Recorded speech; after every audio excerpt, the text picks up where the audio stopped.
दोस्तों, अगर आप सच में छठी मैया की कृपा पाना चाहते हैं तो कमेंट बॉक्स में लिखें जय हो छठी मैया की। छठी मैया का आशीर्वाद आपके परिवार पर सदैव बना रहे। दोस्तों, छठी मैया के लिए एक लाइक तो बनता है। दोस्तों, छठ पूजा में छठी मैया को ये 3 चीजें कभी मत चढ़ाना। भूलकर भी ऐसी छठ पूजा कभी मत करना, घोर पाप लगता है और व्रत टूट जाता है। और साथ ही आपकी इस गलती से छठी मैया क्रोधित हो जाती है। तो दोस्तों, आगे बढ़ने से पहले हमारे चैनल को जरूर सब्सक्राइब करें और वीडियो को भी लाइक कर दें। साथियों, हिंदू पंचांग के अनुसार छठ पूजा हर वर्ष कार्तिक मास के शुक्ल पक्ष की षष्ठी यानी छठी तिथि पर मनाया जाता है। ये हमेशा दीपावली के 6 दिन बाद पड़ता है, जो नहाय खाए की परंपरा से प्रारंभ होता है।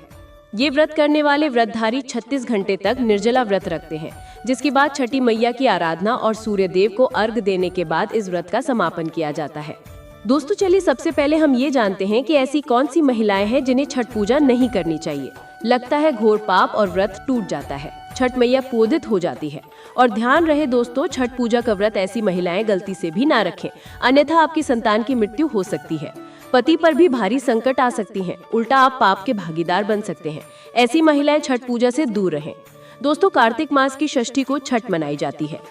छठे दिन को पूजे जाने वाली मैया को बिहार में आसान भाषा में छठी मैया कहकर पुकारते हैं। मान्यता है कि छठ पूजा के दौरान पूजे जाने वाली ये माता सूर्य भगवान की बहन है, इसीलिए लोग सूर्य को अर्घ देकर छठ मैया को प्रसन्न करते हैं। वहीं पुराणों में माँ दुर्गा के छठे रूप कात्यायनी देवी को भी छठ माता का ही रूप माना जाता है। छठ मैया को संतान देने वाली माता के नाम से भी जाना जाता है। मान्यता है कि ये पर्व संतान के लिए मनाया जाता है, खासकर वो जोड़ी जिन्हें संतान की प्राप्ति नहीं हुई है तो वो छठ का व्रत रखती है। वहीं सभी अपने बच्चों की सुख शांति के लिए छठ मनाते हैं। लेकिन क्या आप जानते हैं, कुछ ऐसी महिलाएं भी हैं जिन्हें छठ पूजा का व्रत गलती से भी नहीं रखना चाहिए। ये सबसे बड़ा घोर पाप माना जाता है। महिलाएं ऐसी गलती कभी न करें। तो चलिए दोस्तों, जानते हैं शास्त्रों के अनुसार जो लोग अधूरी शादी करते हैं वो शास्त्र का अपमान करते हैं। अधूरी शादी जैसे कि कोर्ट मैरिज और शादी के बिना ही संतान की उत्पत्ति कर देना सबसे बड़ा पाप है। ऐसे में छठ पूजा का व्रत ऐसे लोगों के संतान के लिए कभी नहीं रखना चाहिए। इसीलिए ऐसी स्त्री किसी भी धार्मिक कार्य में तभी ही शामिल हो सकती है जब वो अग्नि के साथ फेरे ले। ऐसी शादी को ही शास्त्रों में सर्वश्रेष्ठ माना जाता है। ऐसे में अगर आपकी अधूरी शादी है तो आप छठ पूजा कभी ना करें। आपके ऐसा करने से छठी मैया का अपमान माना जाएगा और आपको पाप लग सकता है। दोस्तों, शास्त्रों के अनुसार इस व्रत को सच्चे मन से रखना चाहिए। अगर कोई महिला शौक में यानी वो मन से रखती है तो उसके पति या संतान की मृत्यु या उन पर कष्ट आ सकते हैं। सच्ची श्रद्धा के साथ छठ पूजा का व्रत रखना चाहिए। इस व्रत के सफल होने से संतान सुख की प्राप्ति होती है, संतान को कष्ट कभी नहीं आती। छठी मैया करती है रक्षा, घर परिवार होता है खुशहाल। दोस्तों, छठ पूजा करने से सैकड़ों लोगों के फल की प्राप्ति होती है। परिवार में सुख समृद्धि धन की प्राप्ति होती है। छठी मैया की पूजा से सभी मनोकामनाएं पूरी होती है।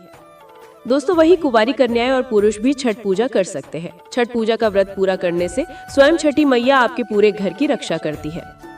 दोस्तों, अब ये भी जान लेते हैं कि छठ मैया को ऐसी कौन सी चीज है जो नहीं चढ़ाने चाहिए, भयंकर पाप लगता है। दोस्तों, नंबर 1, सूर्य भगवान को अर्घ देने के लिए तांबे का लोटा ही प्रयोग करें। लेकिन भूलकर भी चांदी, स्टील, शीशा और प्लास्टिक के बर्तन से अर्घ नहीं देना चाहिए, इससे व्रत टूट सकता है।